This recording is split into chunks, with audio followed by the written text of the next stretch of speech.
So you're sitting in the middle of Times Square. Yeah. What do you hear? A lot of different languages. El metro, oigo. A lot of noise.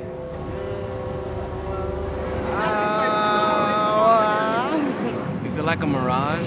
That's an interesting question.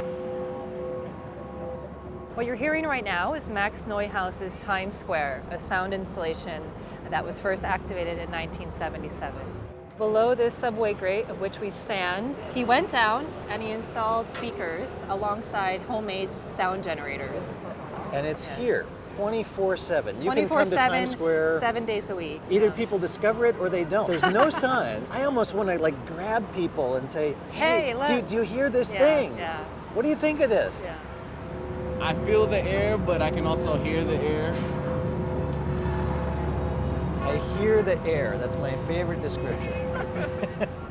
If I stand still right in one spot, I think I can feel my feet vibrating just a little bit. I'm not sure if that's placebo effect or if that's real. In my book, Sound Art Revisited, I talk about sound art as being two different things. One being sound installations, which, unlike music, which has a beginning, a middle, and an end, the sound installation is a continuous sound environment. And then sound sculpture, which, unlike musical instruments, is an object that's made to be a sculpture, but also has a sound-producing component. Herald Square's subway station has an installation called Reach. You don't just stand and listen. You can be a part of it. You can affect it.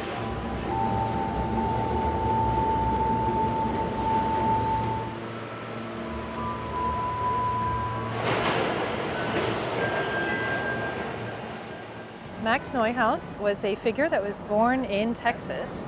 In his late 20s, he was studying at the Manhattan School of Music, and at that time he met composers such as John Cage and Morton Feldman. And then soon after that, he actually began touring with European innovators such as Boulez and Stockhausen.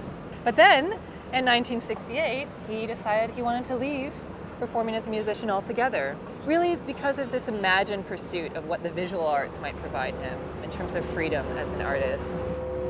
You and I are standing in the middle Yes. of Times Square. Yes, here we are. In New York City, Yes. on this little pedestrian triangle. Yes, And Max Neuhaus's signature work signature work. is right here. It is. Where is it, you ask?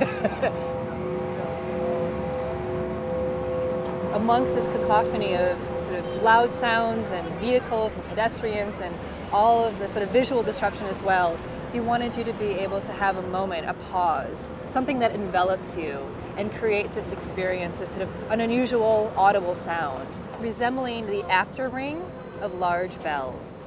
And for me, it's like a little bit of the comfort and security of the womb, almost, in the middle of this tremendously insecure, uncomfortable place. yeah. I love it.